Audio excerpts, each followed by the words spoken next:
Hello दोस्तों, आप सभी का अपने परिवार में स्वागत है। दोस्तों, हमारी एक सीरीज चल रही है कंप्लीट बायोलॉजी, जो कि हम तैयारी कर रहे हैं एसएससी फेज़ 11। अभी एक महीने में आपका एग्ज़ाम होने वाला है।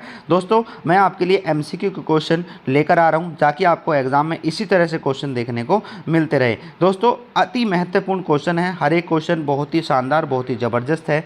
मैं हर एक क्वेश्चन को आपके एमसीक्यू के माध्यम से लेकर आ रहा हूँ, जिसमें आपके बॉडी के बारे में हर एक बता रहा हूँ, ताकि आपको पता लगे कि हमें भूख के लिए कौन सा हार्मोन होता है, प्यास के लिए, सेक्स के लिए, इन सभी के लिए कौन कौन सा हार्मोन हमारा काम करता है।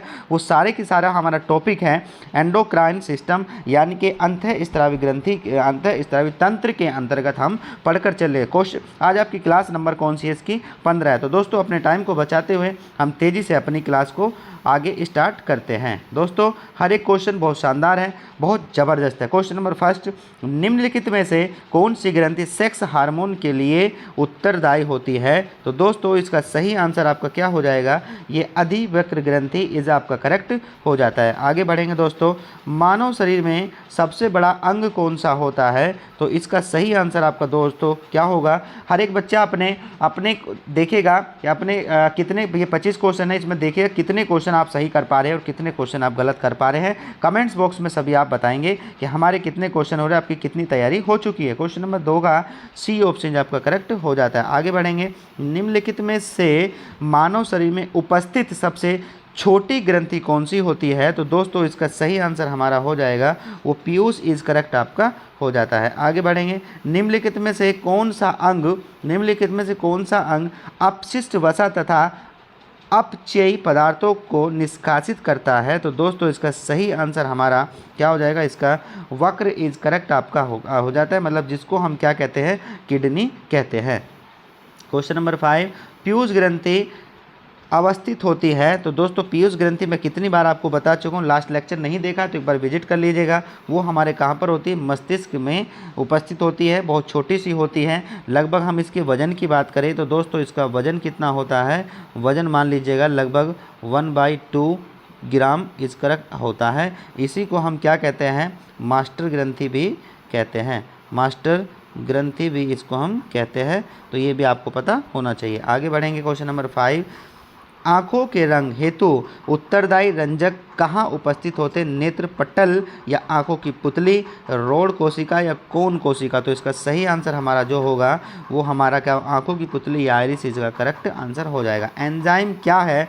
दोस्तों, याद रखिएगा, एंजाइम एक तरह से एक आपका क्या होता है? प्रोटीन इस करेक्ट आपका आंसर हो जाता है। आगे, मानव शरीर की सबसे बड़ी मिश्रित ग्रंथि कौन सी है? तो दोस्तों, याद रखिएगा, मिश्रित ग्रंथि कौन सी होती है? तो ये हमारी मिश्रित ग्रंथि अग्नाशय इज आपका करेक्ट हो जाता है। आगे, क्वेश्चन नंबर 9, विटामिन ई विशेषताएं किसके लिए आवश्यक है? तो दोस्तों, इसका सही आंसर जो होगा, विटामिन ई आपका सेक्स हार्मोन के लिए होती है। तो सेक्स हार्मोन जनन के सामान्य कार्य के लिए इसका प्रयोग किया जाता है। क्वेश्चन नंबर 10, मनुष्य में त्वचा का रंग कौन उत्पन्न करता है? तो दोस्तों, इसका सही आंसर हमारा क्या हो जाएगा?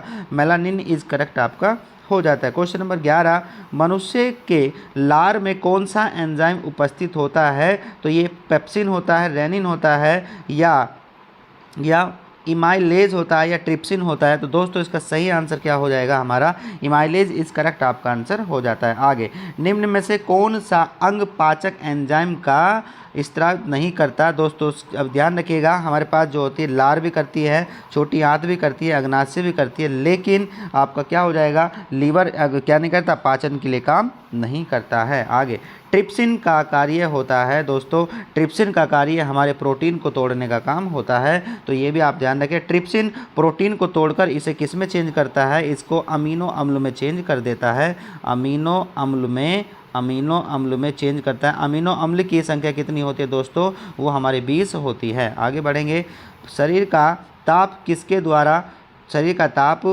द्वारा नियंत्रित किया जाता है? तो दोस्तों, इसका सही आंसर हमारा क्या होगा? हाइपोथैलेमस इज आपका करेक्ट हो जाता है। आगे, उत्तेजना के समय निम्नलिखित में से कौन सा हार्मोन अत्यधिक मात्रा में स्त्रावित होता है? तो दोस्तों, इसका सही हमारा आंसर जो होगा वो हमारा क्या हो जाए? एड्रेनलिन इज करेक्ट आपका स्तन हो जाता है। एस्ट्रोजन नहीं होता है, कॉर्टिसोन नहीं होता है, और सेरोटोनिन नहीं होता है। तो इसका सही आंसर जो होगा एड्रेनल हो जाता है, जो सबसे पहले क्या करता है, ये क्या उत्तेजना बढ़ाने वाला एक हार्मोन होता है जिसका नाम एड्रेनल कहते हैं। आगे, किसी व्यक्ति की आंखों का भूरा, नीला तथा काला रंग किस विशेष रंजक की उपस्थिति पर आधारित होता है? तो दोस्तों इसका सही आंसर आपका क्या हो जाता है, वो आयरिस इज करेक्ट आपका आंसर हो जाता है। क्वेश्चन नंबर 16, धूल के प्रवेश करने से आंखों का कौन सा भाग लाल व सूज जाता है? तो दोस्तों याद रखिएगा, उसका सही आंसर हमारा क्या होगा, तो वो कॉर्निया हो जाएगा, या कोराइड हो जाएगा, रेटिना हो जाएगा, या स्कली रोटिक हो जाएगा। तो इसका सही आंसर क्या होगा, स्कली रोटिक इसका आपका करंट हो जाता है। यही हमारा रूट जाता है, मतलब इसी तरह से ये फूल जाता है। निम्नलिखित में से कौन केवल स्त्रियों में पाया जाता है? तो दोस्तों याद रखना, स्त्रियों में क्या पाया जाता है, सिर्फ एक क्या पाया जाता है, एक उत्तेजना के लिए काम जो करता है वो हमारा अंडाशय, इसमें करेक्ट आंसर आपका हो जाता है। तो 17 का सी ऑप्शन आपका करेक्ट हो जाता है। आगे, शरीर के तापमान को संतुलित कौन सी ग्रंथि करती है? दोस्तों बार बार क्वेश्चन पूछे जा रहा है, इसलिए मैं बार बार आपके लिए लेकर आ रहा हूँ। 18 का डी ऑप्शन आपका करेक्ट हो जाता है। आगे, पीनियल ग्रंथि कहाँ अवस्थित होती है? दोस्तों याद रखना, पीनियल ग्रंथि आपकी कहाँ पाई जाती है, ये मस्तिष्क में पाई जाती है। और ध्यान रखना दोस्तों, इसका सही आंसर हमारा क्या हो जाएगा, 19 का बी ऑप्शन आपका करेक्ट हो जाता है। आगे, टेस्टोस्टेरोन तथा प्रोजेस्टेरोन किस ग्रंथि के विकास को संतुलित तथा नियंत्रित करता है? तो ये करता है हमारा किसके लिए, तो ये स्तन ग्रंथि के लिए हो जाता है। दोस्तों ध्यान रखिएगा, जो टेस्टोस्टेरोन होता है ये क्या होता है, ये हमारा एक पुरुष हार्मोन होता है। तो ये भी आपको पता होना चाहिए। तो टेस्टोस्टेरोन क्या होता है, ये हमारा एक, दोस्तों ये हमारा क्या होता है, ये भी आप समझ के यहाँ से चलिएगा। तो मैं आपको यहाँ से 1 मिनट बता रहा हूँ दोबारा। जो टेस्टोस्टेरोन होता है तो ये हमारा कौन के लिए आता है, टेस्टोस्टेरोन पुरुष के लिए होता है, ये हमारा पुरुष के लिए होता है। और हमारे पास में जो प्रोजेस्टेरोन होता है ये महिला हार्मोन होता है। तो ये भी आपको पता होना चाहिए। आगे बढ़ेंगे, क्वेश्चन नंबर 21, पाचक रस में कौन सा अम्ल होता है? तो दोस्तों पाचक अम्ल में हमेशा कौन सा एंजाइम होता है, वो पाचक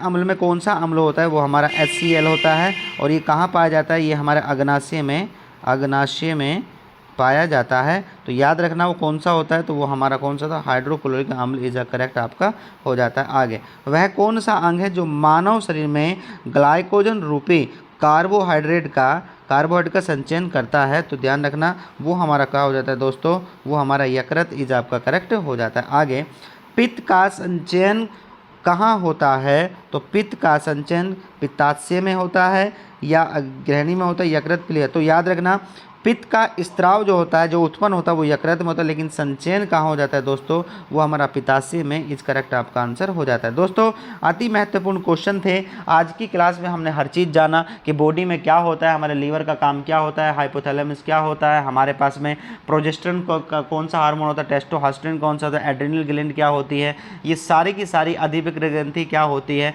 ये सब चीज़ें आज की क्लास में हमने जाना। तो दोस्तों अपनी क्लास को ज़्यादा से शेयर करो। मैं आपके लिए बहुत मेहनत कर रहा हूँ, बहुत मेहनत करके आपके लिए क्लास लेकर आ रहा हूँ। दोस्तों मिलता है अगली क्लास में, तब तक के लिए take care, bye bye, all the best.